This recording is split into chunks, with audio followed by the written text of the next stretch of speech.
Hello everyone, welcome back to How to Tutor.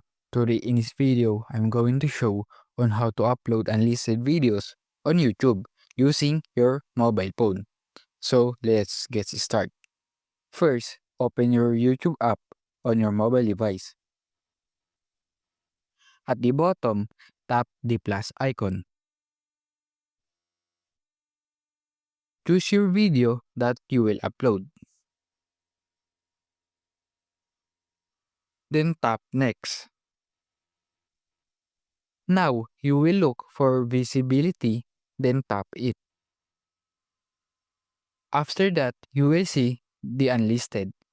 Choose or tap it to make your video unlisted. After that, tap the back button, then it's ready to upload. And that's it. If you found this video helpful, please do follow, like, share, and subscribe to our channel for more tutorial videos.